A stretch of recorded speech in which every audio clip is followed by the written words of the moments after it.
अकबरुद्दीन ओवैसी साहब पर यह भ्रम फैलाया जाता है कि हिंदू मुस्लिम की बात करते हैं।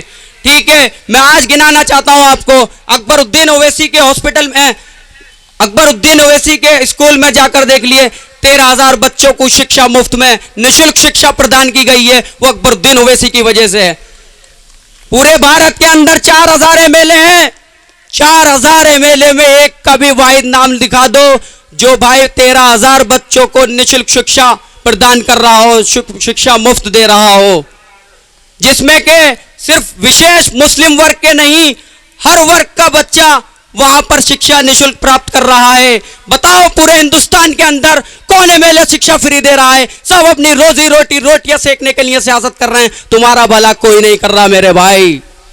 दूसरी बात आपको बताना चाहता हूं कि हम पर इल्जाम कि ये फुला हैं, ये फुला के एजेंट हैं। समाजवादी कहती है कि ये बीजेपी के एजेंट हैं और बीजेपी कहती है समाजवादी के एजेंट हैं। मेरे भाई ये तो ऐसा हो गया रजिया गुंडों में फंस गई, ना इधर की ना उधर की।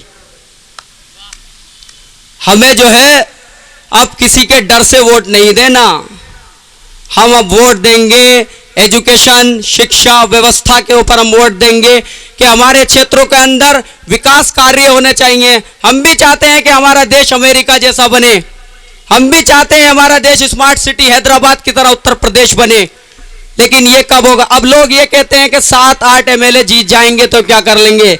मेरे भाई आज बता दूं आपको, आज 7-8 एमएलए की पावर्स क्या होती है। यही संविधान जो समाजवादी के पार्टी के एमएलए को पावर देता है, यही संविधान असदुद्दीन ओवैसी के एमएलए को भी पावर देता है कि वो इख्तिदार की कुर्सियों पर बैठने वाले मुख्यमंत्री को नहीं देखेगा कि सीएम कौन बैठा है, चाहे वो योगी आदित्यनाथ जी हो मुख्यमंत्री, चाहे अखिलेश यादव हो, चाहे बहन कुमारी मायावती जी हो। तुम्हारा नुमाइंदा मजलिस इत्तेहादुल मुस्लिमीन का एमएलए उसकी आंखों में आंखें डालकर बात करेगा, तुम्हारे लिए बात करेगा, तुम्हारे हक के लिए लड़ेगा। मिनिस्ट्री मंत्री पर रेड लाइट उसे नहीं चाहिए, वो तुम्हारे समाज की बजट की बात करेगा। दूसरी बात मैं बताना चाह रहा था कि 7 एमएलए क्या कर लेंगे। आज चलिए, आज हैदराबाद को देखिए। हैदराबाद के अंदर जनाब अकबरुद्दीन ओवैसी साहब पर यह भ्रम फैलाया जाता है कि हिंदू मुस्लिम की बात करते हैं। ठीक है, मैं आज गिनाना चाहता हूं आपको। अकबरुद्दीन ओवैसी के हॉस्पिटल में, अकबरुद्दीन ओवैसी के स्कूल में जाकर देख लिए, 13,000 बच्चों को शिक्षा मुफ्त में निःशुल्क शिक्षा प्रदान की गई है, वो अकबरुद्दीन ओवैसी की वजह से है।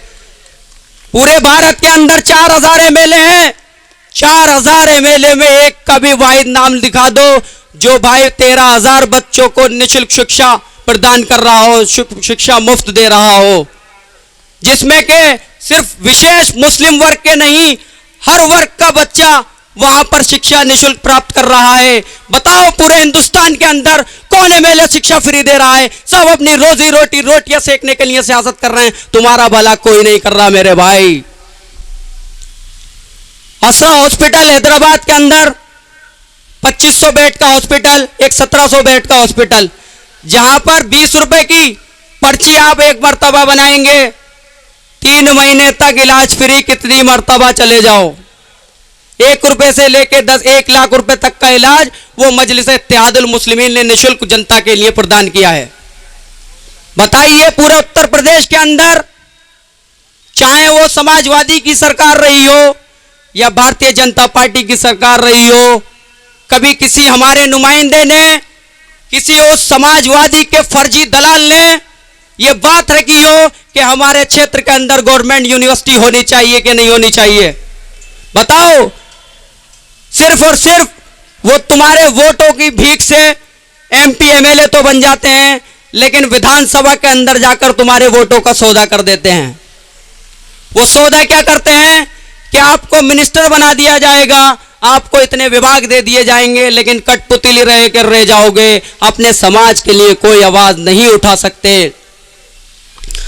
अजीज साथियों, मैं इस मंच के, इस प्रोग्राम के माध्यम से यह आदेश देना चाहता हूं सभी जनता को, अपने आप को भी, कि हमें जो अब वोट करना है, चाहे वो समाजवादी हो, बसपा हो, बीजेपी हो, अन्य किसी भी पार्टी के नेता आपके बीच आते हैं, तो आपको सिर्फ एक ही बात रखनी है कि मेरे भाई, हमने ठेका नहीं लिया भारतीय जनता पार्टी को हराने का। हम ठेकेदार नहीं है किसी पार्टी को हराने के, फुला को हराने के, हमारे मुकाबिल जो भी आएगा हमारा उससे मुकाबला होगा। चाहे वो समाजवादी हो, बीजेपी हो, आरएलडी हो, कांग्रेस हो, बहुजन समाज पार्टी हो, हमारा मुकाबला सबसे है। वो तुम्हारे नुमाइंदे नहीं हो सकते, तुम्हारे नुमाइंदे तुम्हारी जमात के होंगे। इंशाअल्लाह वो विधानसभा के अंदर तुम्हारे लिए संसद से लेकर सड़क तक आवाज उठाएंगे। करेंगे सब लोग ऐसा? अब तो नहीं देंगे बीजेपी के डर से वोट। देखिए हम पर इल्जाम कि बीजेपी तुम्हारी वजह से जीतती है। मैं आपको आज डेटा दे दूं, 2014 के अंदर मजलिस इत्तेहादुल मुस्लिमीन उत्तर प्रदेश में नहीं थी, लेकिन समाजवादी पार्टी सरकार में सत्ता में बैठी थी। जो लोग हम पर इल्जाम लगाते हैं कि तुम्हारी वजह से बीजेपी जीतती है, तो बताओ सत्ता में 5 साल थे, तुम्हारी डाड़ों में से, तुम्हारे घरों में से निकाल करके 73 बीजेपी सीट जीत जाती है कि हमारी वजह से, कि हमारे जिन्नातों ने वोट डाले आके? बेवकूफ बनाते हो जनता को कि बीजेपी तुम्हारी वजह से जीतती है। दूसरी बात, 2019 का चुनाव होता है, 2019 में ठगबंधन, गठबंधन सब रखा रह गया। हमारे सदर ने कह दिया कि हम नहीं लड़ेंगे, तुम गठबंधन को सपोर्ट कर दो।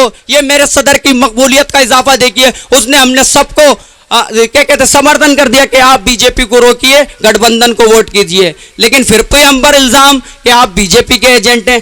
भाई आप में स्टेमिना नहीं है, आप में कैपेसिटी नहीं है कि जो आप बीजेपी को रोक सकें, क्योंकि आप मिले हुए हो, तुम्हारा समधी मुलायम सिंह यादव भारतीय जनता पार्टी में है, तुम्हारी भतीजी भारतीय जनता पार्टी से जिला पंचायत है, तुम्हारा समधी बीजेपी में, तुम्हारा सालू बीजेपी में, यहां तक का तो कि तुम्हारी अपर्णा यादव भाभी अखिलेश भैया की भारतीय जनता पार्टी के टिकट पर चुनाव लड़ रही है।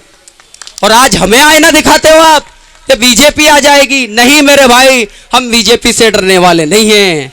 हमारा जो झंडा होगा कि हमें भी अब रोजगार चाहिए, हमारे भी बच्चे आईएएस पीसीएस बनना चाहते हैं, हमारा भी बच्चा चाहता है कि मैं कांस्टेबल बनूं, एक दरोगा बनूं, एक इंस्पेक्टर बनूं, फिर भारी निरीक्षक बनूं, सीओ बनूं, कोतवाल बनूं, आईपीएस ऑफिसर बनूं। हमारे भी सपने हैं, क्योंकि जो बाबा साहब भीमराव अंबेडकर का संविधान हमें इजाजत दे रहा है, हमारे हिंदू भाई को भी इतनी पावर देता है जितनी एक मुस्लिम भाई को देता है, इतनी पावर एक दलित समाज को देता है कि सबको बराबर का अधिकार है। कि अब बराबरी की बात करने के लिए बैरिस्टर साहब अगर बात करते हैं तो इन्हें भड़काऊ भाषण लगता है। मेरे भाई, भड़काऊ भाषण वही होता है, हक की आवाज को दबाया जाता है। मेरे नबी मोहम्मद सल्लल्लाहु अलैहि वसल्लम का कौल है, अगर आप सिराते मुस्तकीम पर चलोगे तो इल्जामात लगेंगे, लेकिन हक के रास्ते से कभी मत लड़ना, मंजिल मिलेगी जरूर।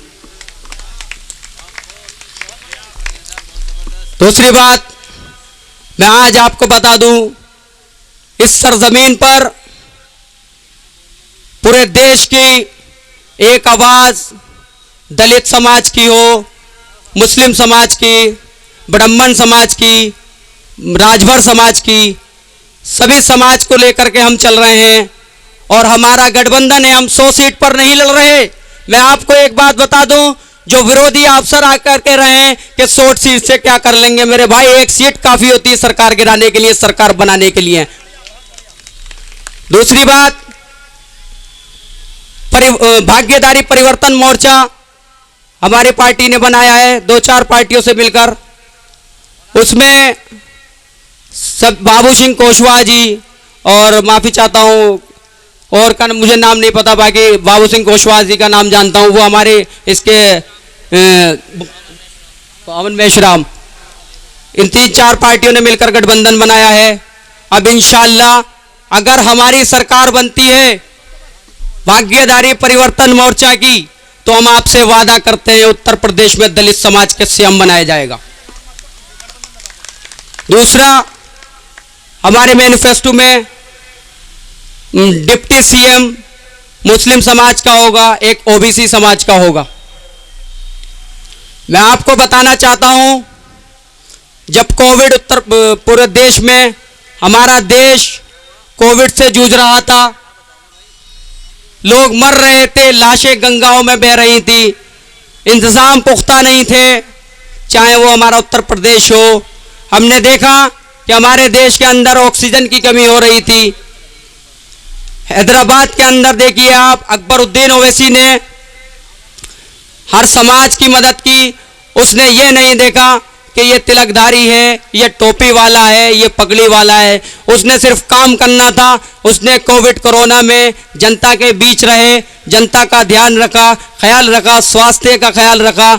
और मैं आपको बताना चाहता हूं, असरुद्दीन ओवैसी के हॉस्पिटल में ऑक्सीजन प्लांट ऑलरेडी था। उसने वहां पर काफ़ी मरीजों को सुविधा दी कि हमारे समाज के लोगों को परेशानी नहीं होनी चाहिए। उन्होंने सारी सुविधा उपलब्ध कराने का काम मजलिस इत्तेहादुल मुस्लिमीन ने किया। आप भी चाहते हो कि आपके क्षेत्र में Owaisi of excellence, Owaisi school, Owaisi hospital, तो आपको अपनी जमात को कामयाब करना होगा। आपको अपनी जमात का झंडा उठाना होगा।